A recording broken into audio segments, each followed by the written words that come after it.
Tom's guideline with everything he designed, and what I've also learned from him: simplicity, durability, simplicity. In this whole world of new innovations and new ideas, we could do this, we could do that. There's so often, and that's Tom Ritchey's word, yes, one problem solved and 5 more created.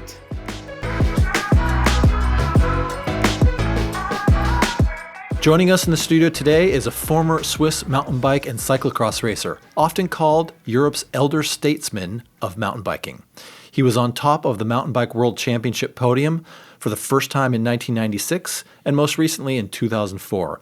He currently manages one of the most famous and successful mountain bike racing teams in the world. Please welcome Thomas Frischknecht, aka Frishy. Hey, Frishy. Hey, hello everyone. So good to see you. You know, we had 2 of your athletes on the show already, so it was only a matter of time that we would get you on the show. Thank you for inviting me. Frishy, tell us, where are you calling in from in the world today? I'm at home, which is Feldbach on Lake Zurich in Switzerland, close to Zurich. And that's always been my base. I've been traveling a lot, but this is where my roots are. Nice. And you have family in the area too, right? I mean, you've basically created this epicenter of Frishy's world right there, right?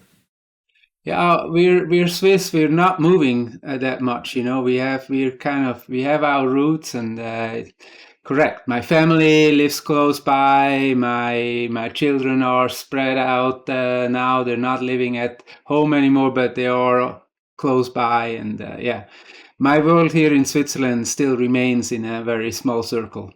Well, Frishy, if I could invite people to your home and office, I would. I've had the great opportunity of being there, and it is one of the most beautiful places in the world. So congrats, you're winning. Not bad place to live, yeah.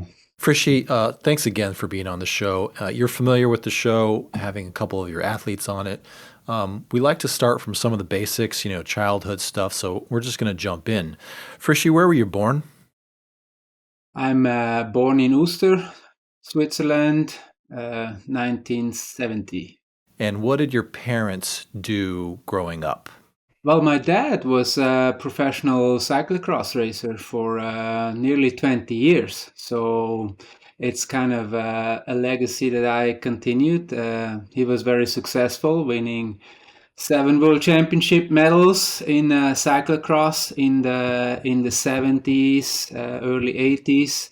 And my mom was just mom and housewife for her whole entire life, looking after the family, which especially when there is a professional athlete requires some care that the family kind of sticks together. And that's what she did. Yeah. She basically looked after my dad and after her children, and I really appreciate that she took that time for us.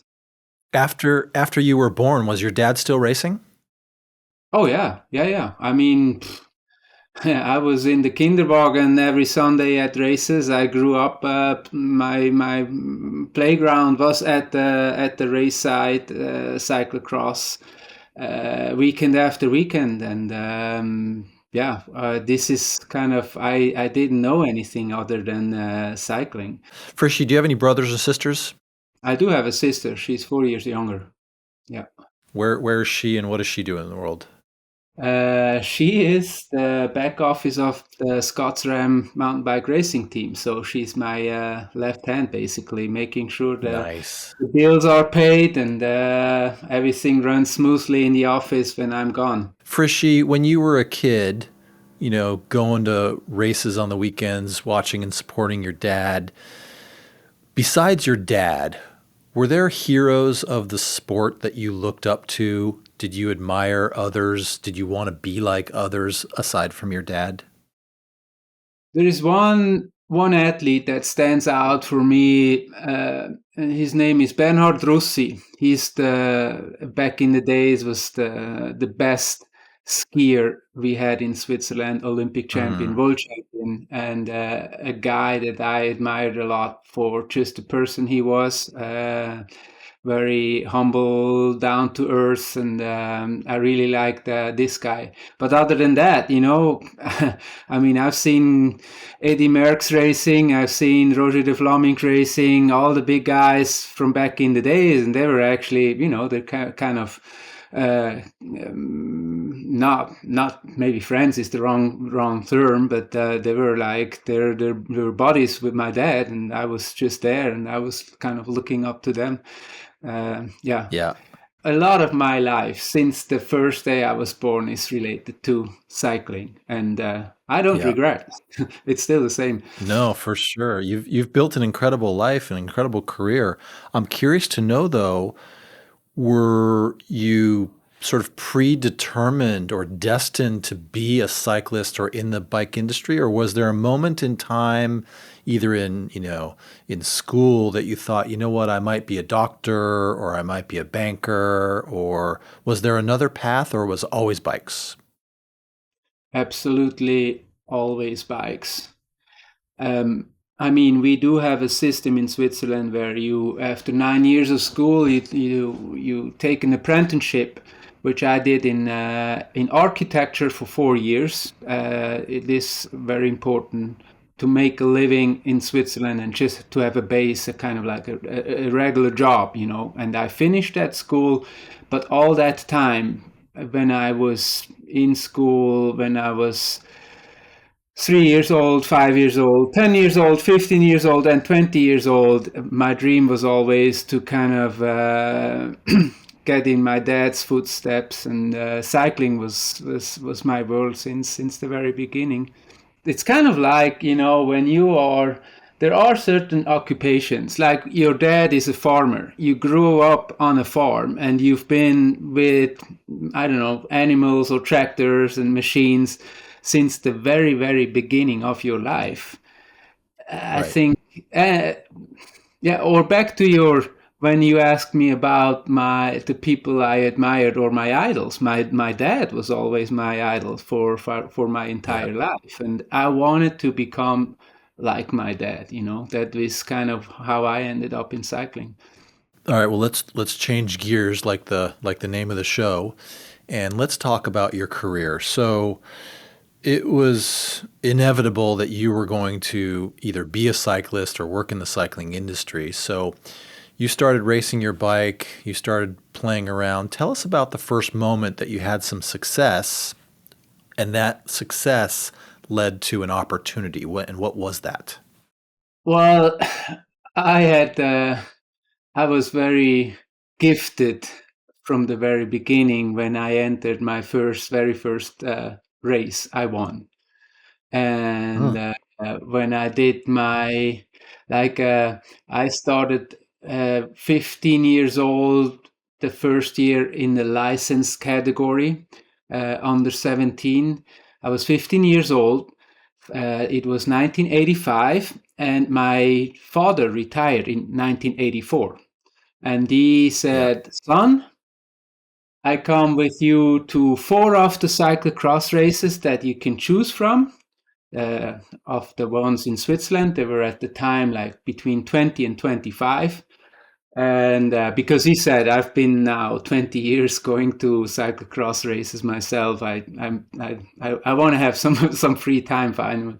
So he let me do 4 races. I choose the first 4 races of the season, won all of the 4 races, and on the fifth race, I had to ride my bike to and was watching the race. I was like, I saw my competitors racing there, but I was not allowed to race anymore.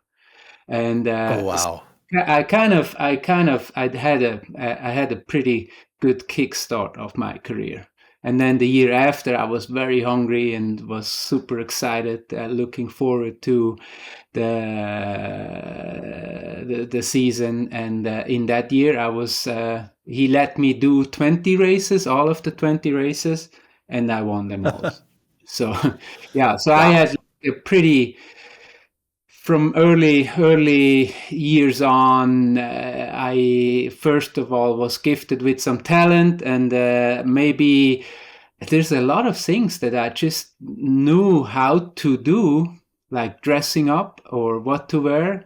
because I saw my father doing it all lifelong. So I didn't make many mistakes in the early days of my career. But Frischknecht, I'm curious to learn more about this. So it's not anyone that can just show up and win 4 races and then the next year win 20 races. Like there had to be some training beforehand. Sure, you knew the nuances and you knew some of the details, but had you been riding with your dad, practicing strength training? Like where did you get the endurance, the speed, the stamina? Where'd you get that from?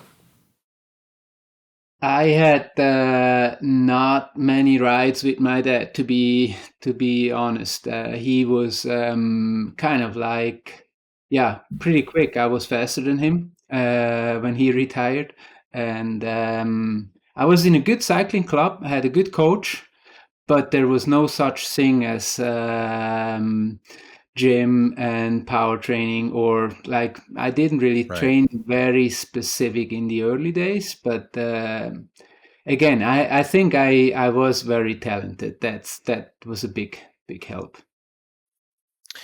Since then, Frischie, have you done any biological testing that sort of confirms that actually you genetically or biologically are well suited to be an athlete? Like, do you have bigger lung capacity? Do you have, stronger muscle definition? Or do you know if there's anything special inside you or you were just that good?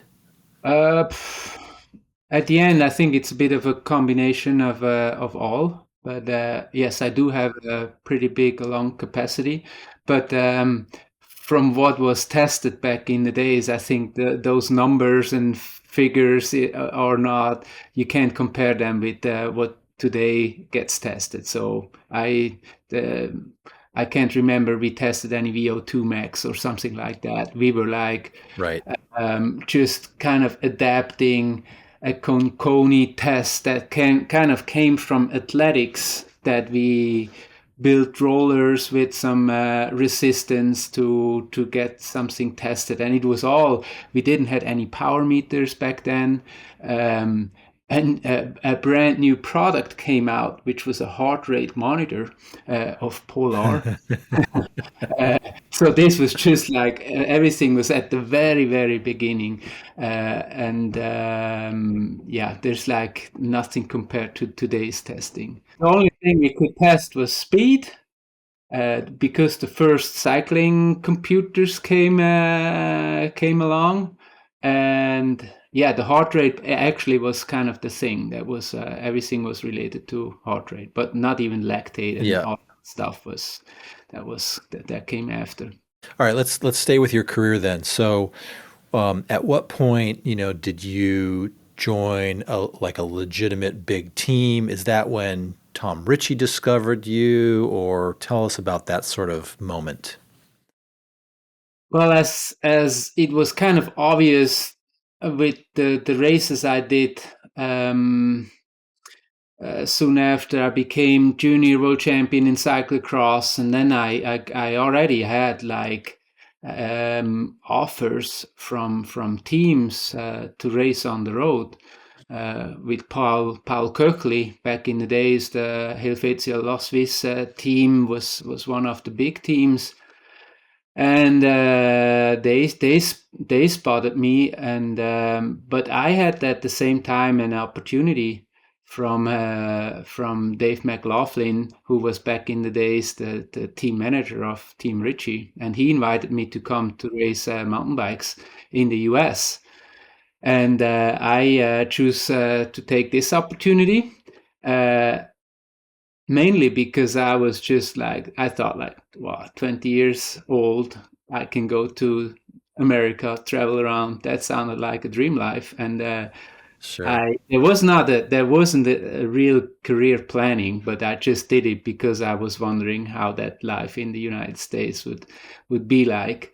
And I got like so much headwind, especially from my dad. He didn't like that choice at all, and many others couldn't understand why I wouldn't go race the road if I had the opportunity to get on a pro Right. team, but would go Right. where, yeah.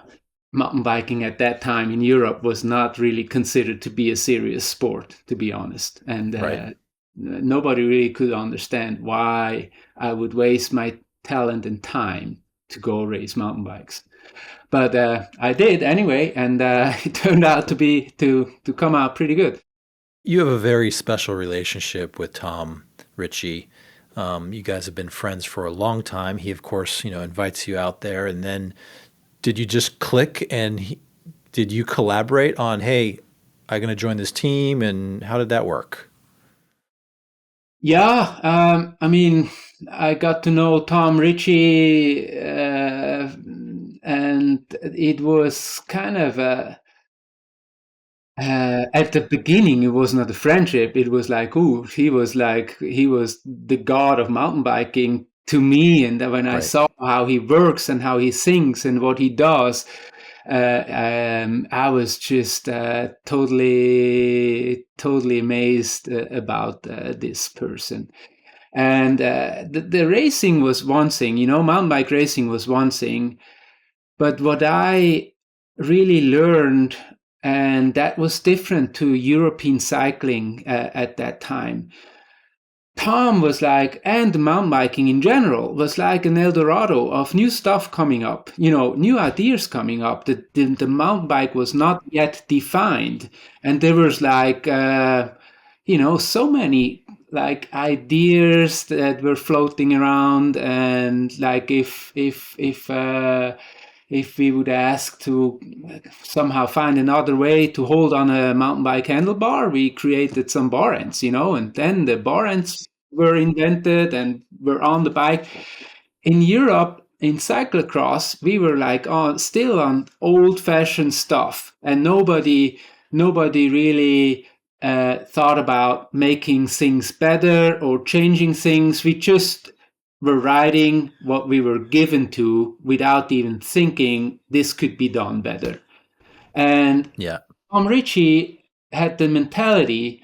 I mean, this guy at 14 years of age took a Campy record derailleur apart and rebuilt it the way he thought it was better than what Campagnolo did for many years. And back in the days, that was kind of like the thing, a Campy record derailleur.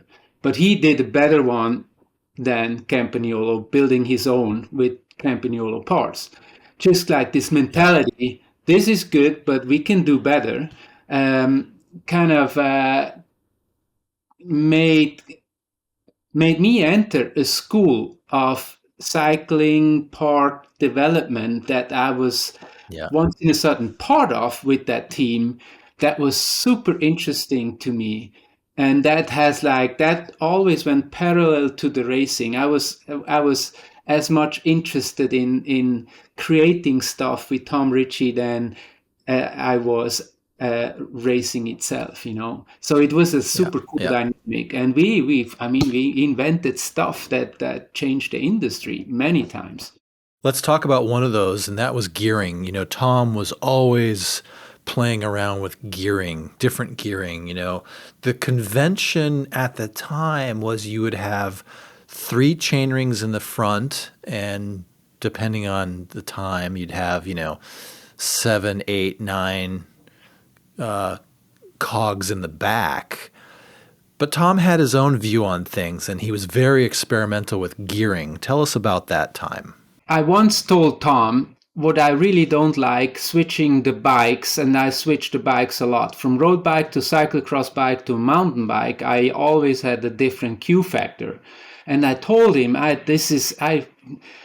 love to ride my mountain bike, but those cranks, the Q factor on mountain bike, to me really doesn't feel right.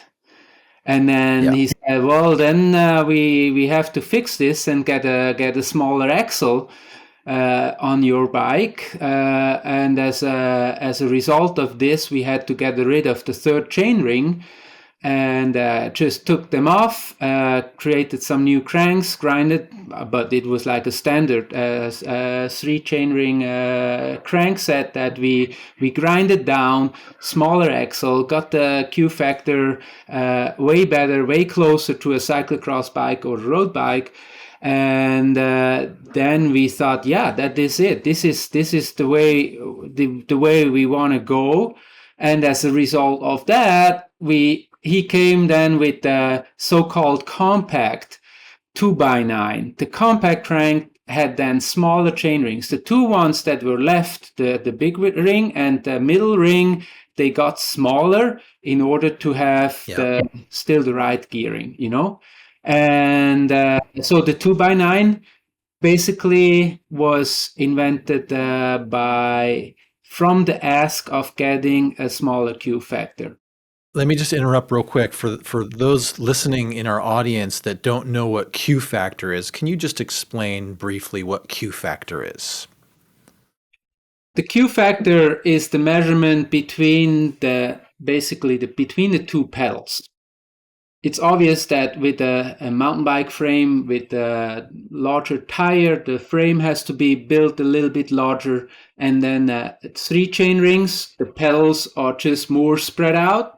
Then on a road bike, skinny tire, smaller frame, everything is more narrow. So a road bike has a narrow Q factor. A mountain bike used to have a really wide Q factor. So the pedals were spread wider apart.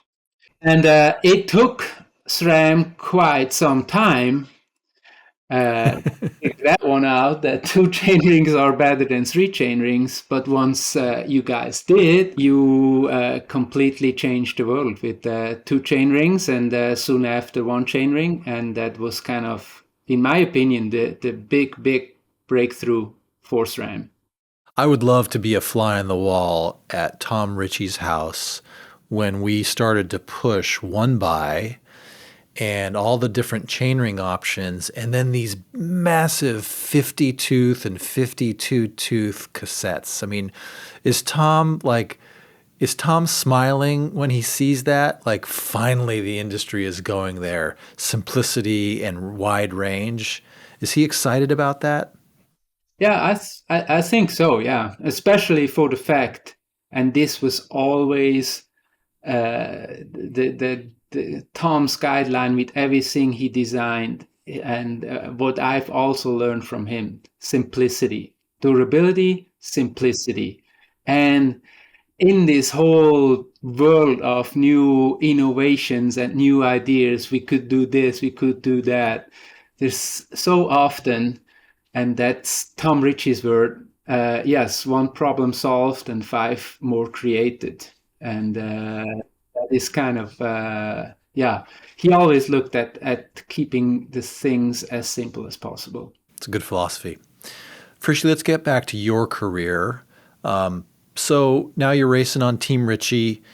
What were some of the highlights of your time spent as a pro mountain biker?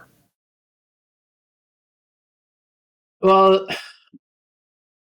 I would not really call any results or any race wins the big highlights. For me, the big highlight was that I was blessed to be in a team that felt like family. We were like a kind of a rock band back in the days. Just the constellation of the guys being on the team with Hendrik Tjernis and Tim Rutherford, Warren Sollenbach, and Ruthie Mattis. And the team manager, and we had like so much fun, and we were laughing so much, and we did so many pranks to each other. It was a really cool way of living, traveling around, going to the races, and doing that kind of like with real close friends. And this is something that I really appreciated. And that made the race, the life as a professional bike racer, like so much more pleasant than just being focused on the sport only. And I think this was always my goal when I created my own team with the so-called SCOTT-SRAM Team today, but before it was the Swiss Power Team. I tried hard to kind of bring this philosophy or this family style team into my new team. And uh, today I think I'm quite proud that for a big part that I was able to succeed with that. You raced amongst some of the legends of our sport. You mentioned a few of them that were on your team, but outside of your team, there were some other competitors. And who would you say at that time was one of your biggest rivals that you were racing against, weekend after weekend? Well, I would say it's Bart Prentjens because he kind of was my rival for the longest period of my career. Sure, at the beginning it was Ned Overend and John Tomac, but these guys I never saw as rivals because when I came into the sport, they were already a bit older than me, and when I entered Right. the sport, these were my idols. So for me, it was a big honor to be on the start line with them, and even a bigger honor to actually beat them once in a while. I never looked at them as my rivals, but yeah, I would say Bart is then when he came along, he kind of sticked to being my rival for quite a long time. Frishy, do you miss competitive racing as an individual? No, no, because I don't. I'm still not. I'm not racing myself, but I'm still in the racing. I've never left the Yeah. sport.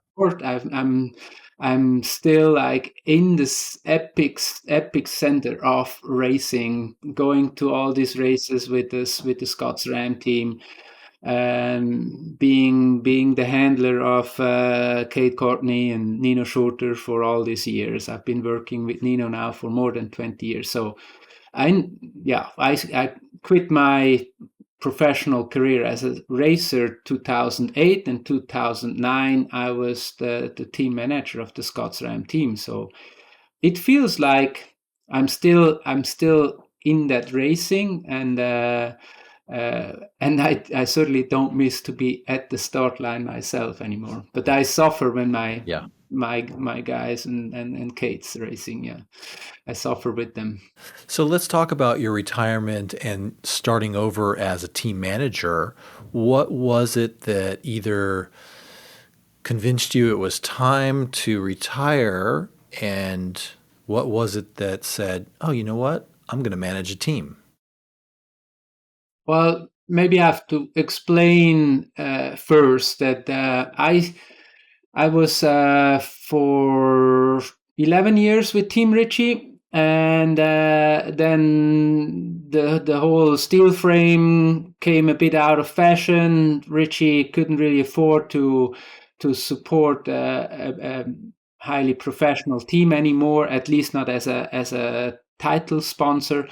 And that's how I ended up with Scott. Scott was partnering up with Ritchie, and soon after, I started a development team, and that was in the year 2002. SRAM was, by the way, also part of this team from the very beginning, and that's when Nino Schurter joined that team. It was a Yeah. development team basically getting all the best, the biggest talents of Switzerland into one team, kind of like a private organized national team. I was the ambassador and the famous person on that team. Andy Saley, the national coach, wanted to instead of only look after those athletes for the period of the World Championship at the European Championship, he actually wanted to look after these athletes, after the young athletes, for throughout the whole year. And that's why we created this development team together. And that was 2002. So for 6 years, I was kind of like team owner, on the World Cups, even team manager, still racing myself. And in the year 2008, two of our athletes made it to the Olympics in Beijing. That was Nino Schurter and Florian Vogel. And Right. Nino actually even won his first Olympic medal there. And from that moment on, I knew uh, these are not the development guys anymore. These are like now the top pros. So I had to make a decision to kind of focus on them, making sure they have everything they need. And it was just not possible anymore for me to raise myself and to look after them. And I decided, I saw now it's the time to make a decision and quit my job as a racer and become the team manager of these two guys. And I think it was just the right moment to do so. And that way we were also able to actually keep these guys. Otherwise, they probably would have gone to some other team. Well, and so let's talk about today. Today, the team is known as SCOTT-SRAM. Scott's obviously the title sponsor and the bike frame supplier. A couple of their other brands like Synchros and SRAM and RockShox are involved. And you've got, it's kind of like the dream team. You've got an incredible machine and you've got incredible talent. How hard is it to recruit great talent and then keep great talent?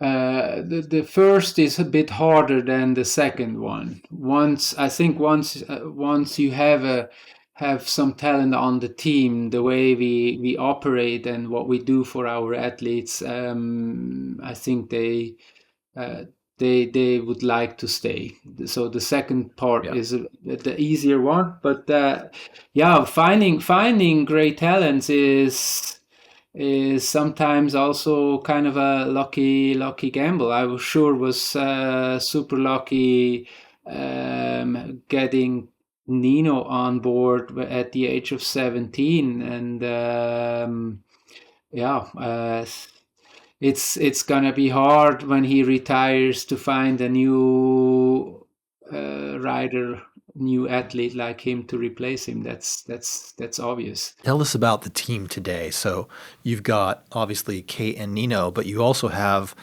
someone very close to home on the team, and you've got a new member of the team. Tell us about the team today.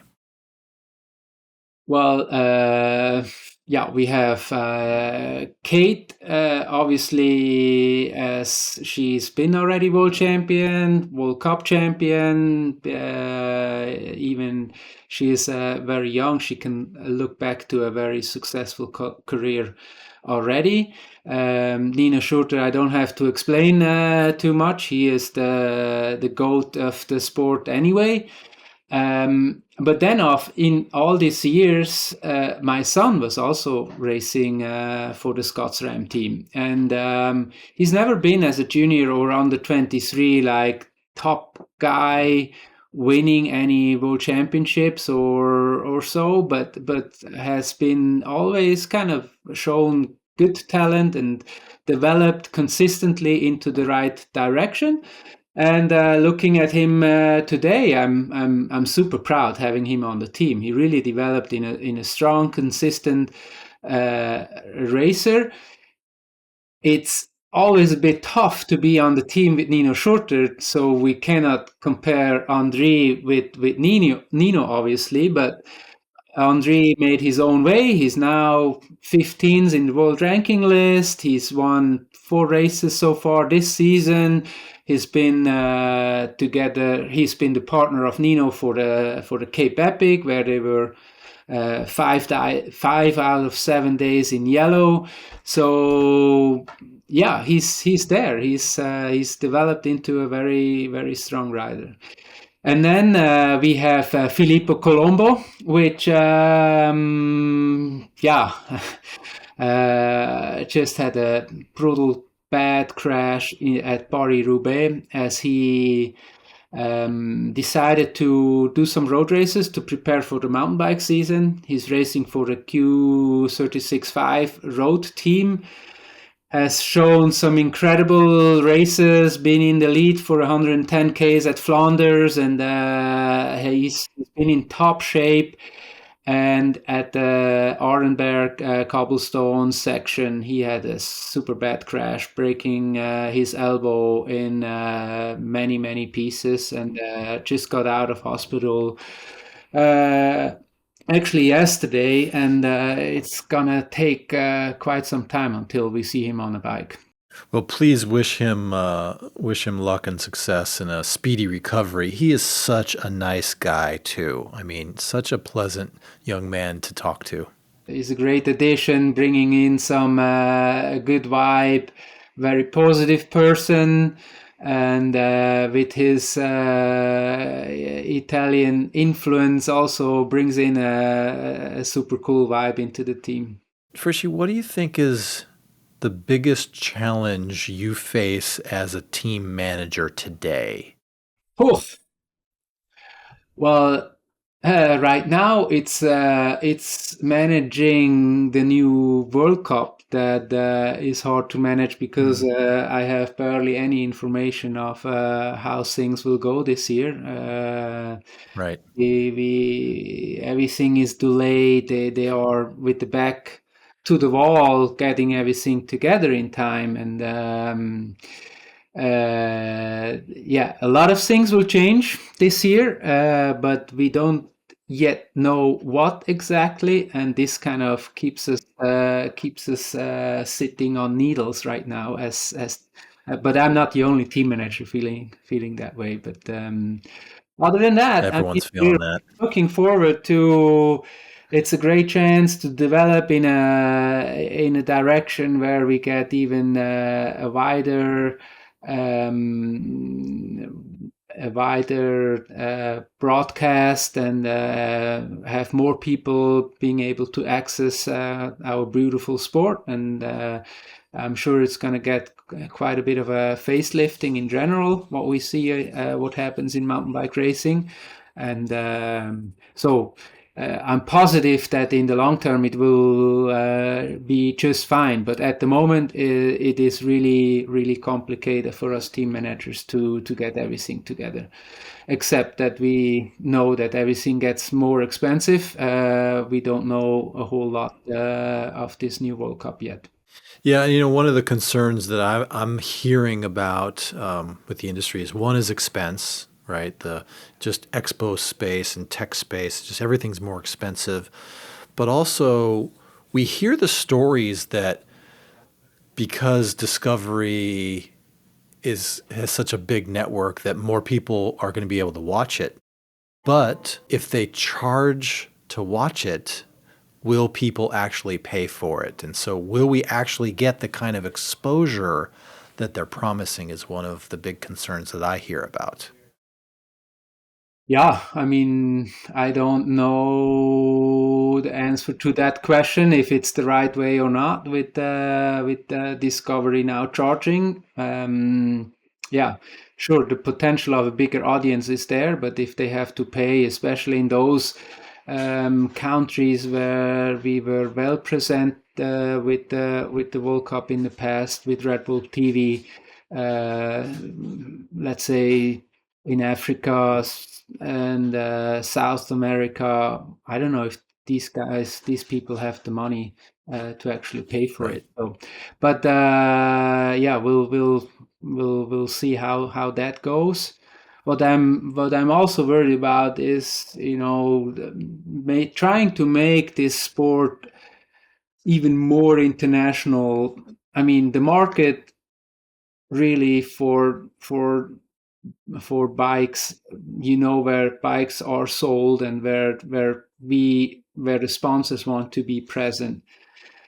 If we start going to all five continents in the future, I'm very much afraid that there's kind of like a two league thing within the team, Right. that there might be five top teams that can afford to send the whole team to all of these World Cup races. But we also live out of the 150 guys being at the start line in the men's elite field.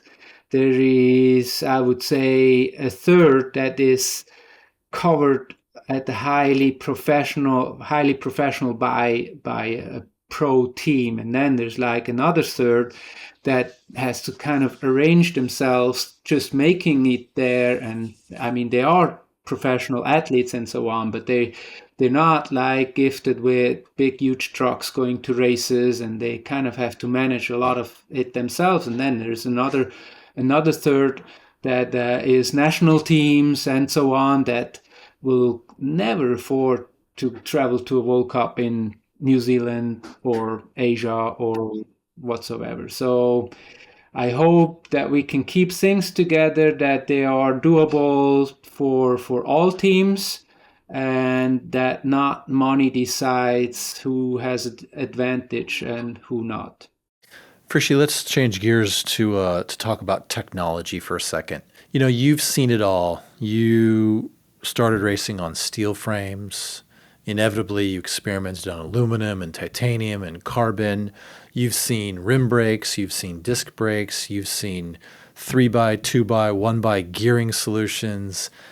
What would you say are some of the best or greatest advancements, and they don't have to be SRAM or RockShox or Scott advancement, but from a technology perspective, what technologies or product ideas have really moved the sport forward?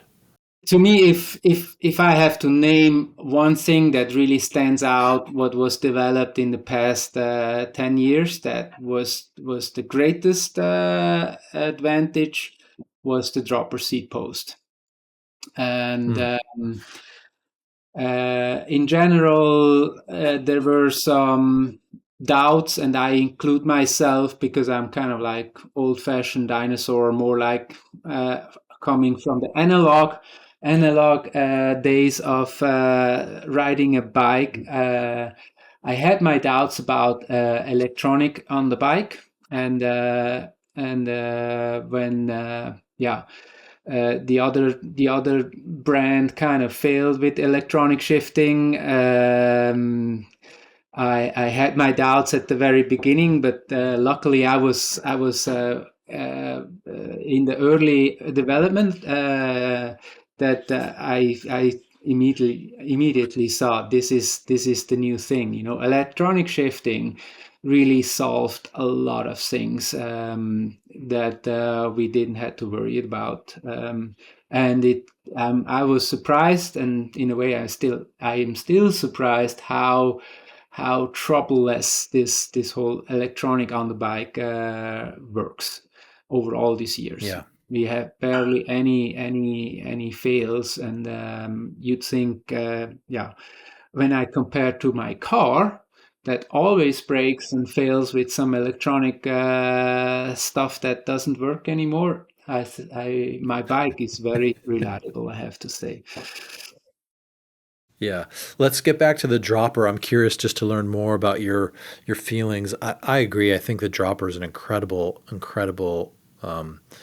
component that really makes the riding experience better. Why is it so important to you, and what is it about the dropper that is sort of stands out above and beyond other things like other innovations? Well, I mean, as soon as you don't pedal anymore, the position on your bike, getting a lower center of gravity in the turns, or just also coasting down, I think the saddle is always in your way when you have a rigid seat post, and I really don't know why the guys on the road haven't figured out yet that in my opinion, except like Flanders, Paris-Roubaix, obviously not. But as soon as you go into a stage race on the road, the aerodynamics, and that was also for the Cape Epic. The dropper seat post was not about going down a whole lot faster, because there it's not that super technical or steep like in a cross country track, but where the dropper seat post really gives its benefit is aerodynamics, because if you lower the seat and you can just relax on the saddle sitting low, you get such your aerodynamics improves so much that just for that reason, it's already worth having a dropper seat post on the bike. And I think we've seen some experiments that were actually successful in Milan-San Remo last year. I'm pretty sure 5 years from now, every road racer is racing a Tour, Giro, Vuelta, a mountain stage with a dropper seat post. That would be amazing. I wonder if the UCI can get out of their own way and actually, get behind an advancement like that. I wonder how much controversy is going to exist to actually get that to go through, though. It would be exciting. Well, as far as I understand, there is no regulation that's against dropper seat post. It's more the bike brands themselves that build frames with some arrow seat posts where you cannot put the dropper seat post in. So I think it's more the bike brands that have to think over their design to make it possible that even on an aero bike, road bike, I think you should be able to put a dropper seat post on there. All right, Frischknecht, we're going to move into the next section of our show where we talk about community projects and, giving back. Of course, you've been involved in a ton of different causes, but there's one in particular that I'd like to learn more about from you, and that's about cycling in Africa. Could you tell us about the project that you're involved with there? Well, I got thanks to Jacques Boyer and Tom Ritchey involved in this Team Rwanda project that started in I believe it was 2004. And the goal was to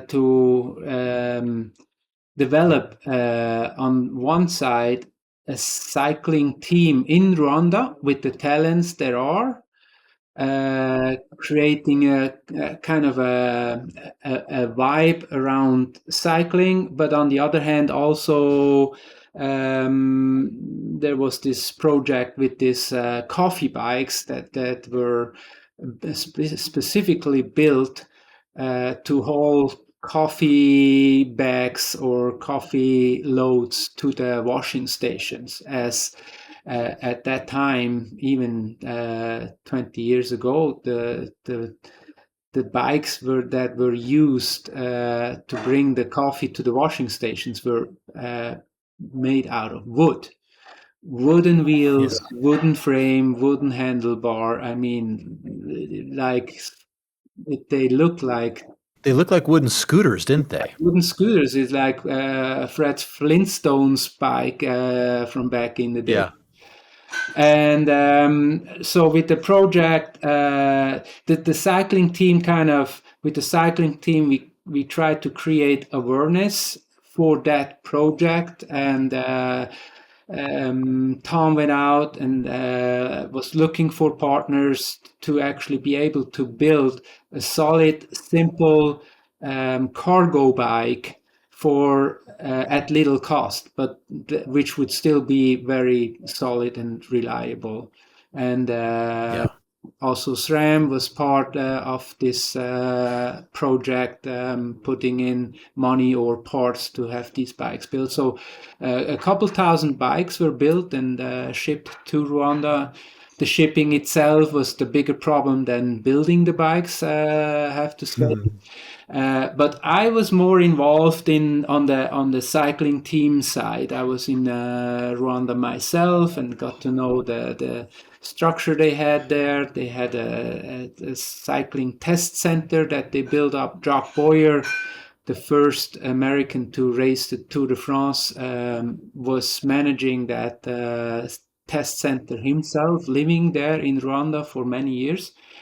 And the goal was actually to bring some riders to the Olympic Games. That was kind of like we tried to kind of create this. You probably remember the movie from the Jamaican bobsled team. Jamaican bobsleds, yeah.